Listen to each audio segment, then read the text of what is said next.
বর্তমান সরকারের যিনি প্রধান উপদেষ্টা, তাকে নিয়ে আলোচনা, সমালোচনা, পক্ষ বিপক্ষ, সম্মান, মর্যাদা আর বিপরীতে বিতর্ক। কোনো অবস্থাতেই কোনো কিছু থামছে না। তিনি যা কিছুই করছেন এবং সব কর্মে তিনি তার মেধা, যোগ্যতা, কৌশল এবং সারা জীবনের যে সফলতা, অভিজ্ঞতা, প্রায় সবগুলোই তিনি ঢেলে দিচ্ছেন তার কর্মে। কিন্তু কেন যেন বরকত হচ্ছে না। অথচ তিনি নিজে বা তার সঙ্গে যারা যারা এসেছেন উপদেষ্টা মণ্ডলীতে, সরকার পরিচালনায় তার সহযোগী যারা হয়েছেন, এই বাংলার জমিনে তাদের সবারই রয়েছে সুদীর্ঘকালের সফলতার কাহিনী, তাদের ভালো মানুষ হওয়ার যে গল্প, এবং তাদেরকে নিয়ে বিভিন্ন রকম কল্পকাহিনী, তারপরে ইতিবাচক অর্থেই মিথ অ্যান্ড ম্যাথোলজি এটা রয়েছে। তো সেই মানুষগুলো রাষ্ট্র ক্ষমতার সর্বোচ্চ পর্যায়ে পৌঁছে গেছেন এবং তার সঙ্গে জনগণের যে নিরঙ্কুশ সমর্থন। এই মুহূর্তে যে সমর্থন, এখনকার কথা বলা যাবে না, মানে আগস্ট মাসের 2024 সনের 5 তারিখের পর পুরো আগস্ট, সেপ্টেম্বর, অক্টোবর এই 3টি মাস ধরে ডক্টর মোহাম্মদ ইউনূস এবং তার যারা সহযোগী সকলের প্রতি এদেশের 18 কোটি মানুষের বেশিরভাগ মানুষ, এমনকি কোটি কোটি আওয়ামী লীগের যারা লোকজন, তারাও যে সমর্থন দিয়েছিলেন, দোয়া করেছিলেন এবং সহযোগিতার হাত বাড়ানোর জন্য তারা 10 পায়ে দাঁড়িয়েছিলেন। এই বিষয়গুলো ফিকে হতে হতে সকলে এখন হতাশার সাগরে নিমজ্জিত হয়ে গেছেন। অনেকে বলছেন, অনেকে বলছেন না, কিন্তু তাদের মন এবং মননে বারবার শুধু প্রশ্ন, এ কি হলো, এ কি করলাম, এমন তো হওয়ার কথা ছিল না। এখন আমার কি হবে, আমাদের কি হবে, বাংলাদেশের কি হবে, তারপর এ অবস্থা কতদিন চলবে, এ দুর্বিষহ অবস্থা চলতে পারে না। এই বিষয়গুলো কিন্তু মাঠে ময়দানে আলোচিত হচ্ছে। তো যখন এরকম আলোচনা হচ্ছে, ঠিক সেই সময়টিতে বাংলাদেশের একজন অত্যন্ত প্রথিতযশা সাংবাদিক, যিনি তার ক্ষুরোধার বক্তব্যের জন্যে, সাহস এবং মেধাদীপ্ত তার যে ব্যক্তিত্বময়তার কারণে সেই 2007 সন থেকেই বাংলাদেশে সম্মান, মর্যাদার একেবারে সর্বোচ্চ আসনে রয়েছেন জনাব নুরুল কবির। খুব ছোটখাটো একজন মানুষ, মানে আকৃতির দিক থেকে, কিন্তু যে পত্রিকায় তিনি সম্পাদনা করেন সেটাও যে খুব বড় পত্রিকা তা নয়। কিন্তু তার ব্যক্তিত্বের কারণে দেখা গেল যে তার ছোট পত্রিকাটি নিউ এজ, এটি অনেক বড় বড় পত্রিকার চাইতেও বাংলাদেশে খুবই গুরুত্বপূর্ণ হয়ে আছে। নিউ এজ, নুরুল কবির, নুরুল কবির নিউ এজ। তো যাই হোক, সেই নুরুল কবির সাহেব অতি সম্প্রতি ডক্টর মোহাম্মদ ইউনূসের একটা সাক্ষাৎকার নিয়েছেন। আমি খুব মনোযোগ সহকারে প্রায় 1.25 ঘন্টার মতো সুদীর্ঘ সেই সাক্ষাৎকারটি দেখলাম, খুঁটিয়ে খুঁটিয়ে দেখলাম।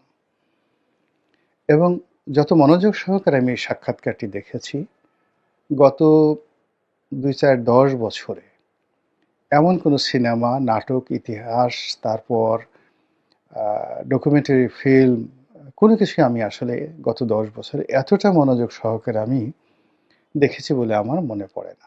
অনেক আগে একটা সিনেমা দেখেছিলাম, দ্য বাইসাইকেল থিফ, পৃথিবীর সর্বকালের সেরা চলচ্চিত্র। ওটা বোধহয় খুব মনোযোগ সহকারে দেখেছিলাম। এরপরে এই সাক্ষাৎকারটি আমি দেখলাম।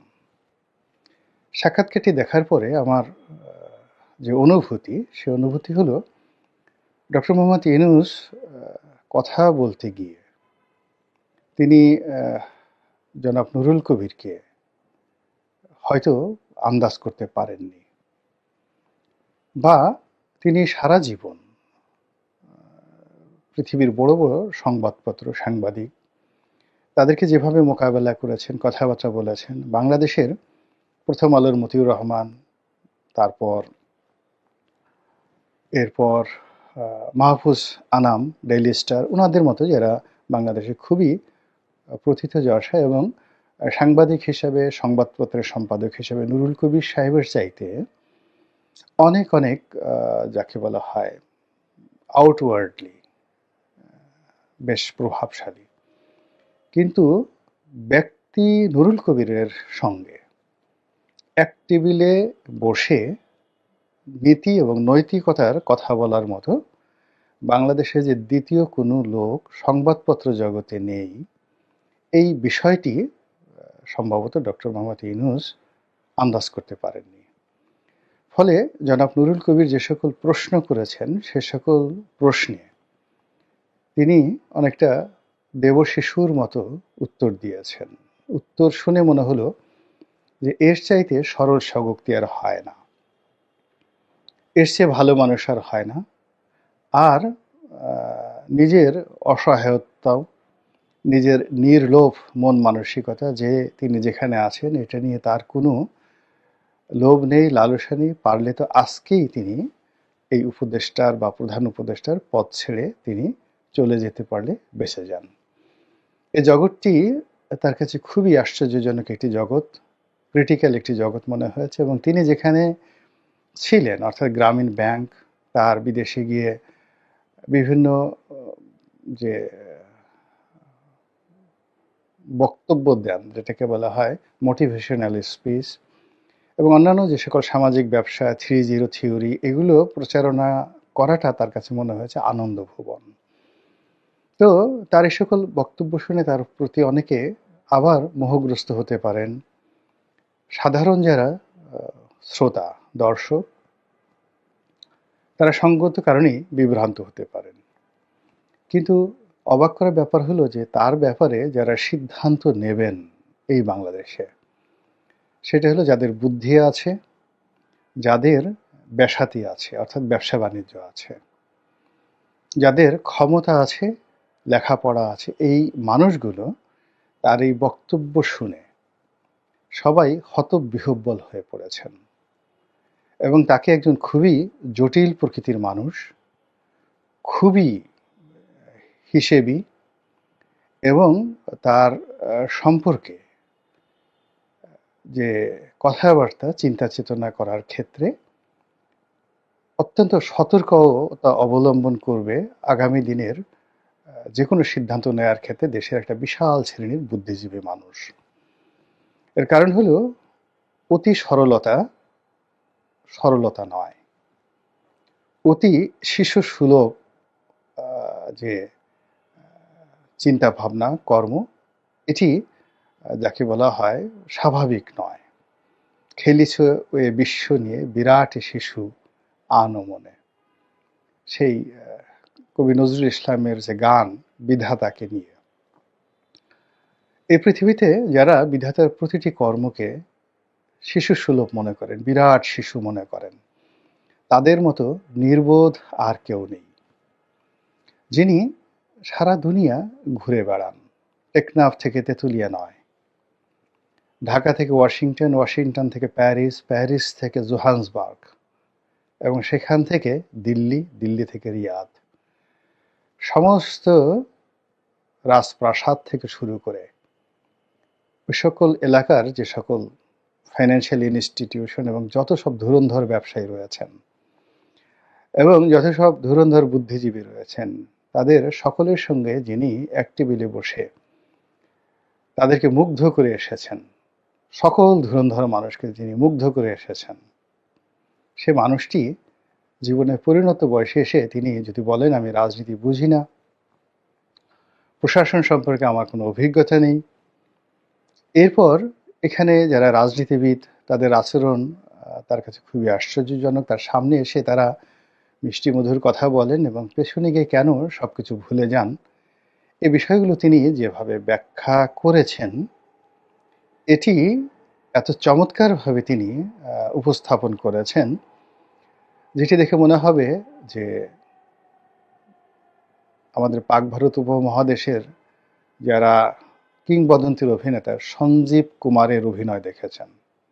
দিলীপ কুমার রোমান্টিক নায়ক, কিন্তু অভিনয় যদি দেখেন তাহলে সেটা সঞ্জীব কুমারের অভিনয়, সেই অভিনয়কেও ছাড়িয়ে গেছে। কিন্তু সেই অভিনয়ে আমরা বিভ্রান্ত হয়েছি, সরি, তো সে অভিনয়ে আমরা বিভ্রান্ত হয়েছি, কিন্তু জনাব নুরুল কবির তিনি বিভ্রান্ত হননি।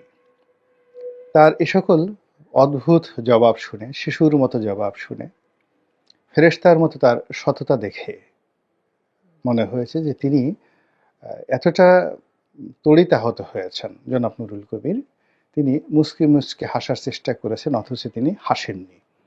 স্পষ্টতই সাক্ষাৎকারটি আমি মনে করব যে বাংলাদেশের যে টেলিভিশন সাক্ষাৎকার বা ভিডিও সাক্ষাৎকারের ক্ষেত্রে এটি একটি মাইলস্টোন। আমি টিম সেবাস্তিয়ান তার খুব বিখ্যাত সাক্ষাৎকারগুলো দেখেছি, খুব বিখ্যাত সাক্ষাৎকারগুলো দেখেছি। তো বাংলাদেশের প্রেক্ষাপটে এরকম একটি দুর্লভ সাক্ষাৎকার আমাদের সকলেরই বারবার দেখা উচিত। সেখানে নুরুল কবিরের বডি ল্যাঙ্গুয়েজ এবং জনাব ইউনুসের বডি ল্যাঙ্গুয়েজ, কথার টোন, উত্তর, কাউন্টার উত্তর সব মিলিয়ে তিনি ডক্টর মোহাম্মদ ইউনুস সাহেবকে শুধু বাংলাদেশ না সারা দুনিয়ার কাছে যেভাবে তুলে ধরেছেন, it will B a good documentary film. এটা আগামী দিনে শুধু বর্তমান নয়, অনেকের জন্য এটা ডকুমেন্টারি ফিল্ম হিসেবে এটি চিহ্নিত হবে। এবং এ সকল যে ইন্টারভিউর কথাবার্তা, অর্থাৎ সেই অনুষ্ঠানে নুরুল কবিরের সঙ্গে যে কথাবার্তা হয়েছে, এগুলোর মাধ্যমে রাজনীতি, অর্থনীতি, ব্যক্তি এবং ব্যক্তির মন মানসিকতা, তার যে সাইকোলজিক্যাল মনস্তাত্ত্বিক যে বিষয়াদি রয়েছে, চিন্তা চেতনা রয়েছে এবং তার জীবনের যে জটিলতাগুলো রয়েছে এবং তার জীবনের অদ্ভুত সব সমীকরণ, যেটা হয়তো তিনি নিজেও কখনো কল্পনা করেননি, সেই কথাগুলো তার নিজের মুখ দিয়ে বের হয়ে এসেছে। জাস্ট কয়েকটা উদাহরণ দিই। তিনি বেশ চিন্তা ভাবনা করে বিগত ১-১১ সময় একটি রাজনৈতিক দল করেছিলেন। এবার তিনি এসে নিজের অজান্তে বলেছেন যে ওটা এমনি একটা ফালতু বিষয় ছিল, জাস্ট বন্ধুবান্ধব বলেছিল তাই করেছিলাম। অ্যাজ ইট ইজ ছেলে খেলার মতো ঘটনা, ভালো কথা। তারপর যখন নুরুল কবির জিজ্ঞাসা করলেন যে সেই সময়টিতে আপনার বন্ধুবান্ধব যারা আপনাকে বিশ্বাস করেছিলেন এবং আপনার ডাকে সাড়া দিয়েছিলেন, তাদেরকে মাঠে ফেলে আপনি তো চলে গিয়েছিলেন তখন, তো এখন এইবার তো আপনি সফল হয়েছেন, তো এই সফল অবস্থায় আপনার এই বন্ধু বান্ধব যারা ওই সময়টাতে বিক্ষুব্ধ হয়েছিলেন, তারা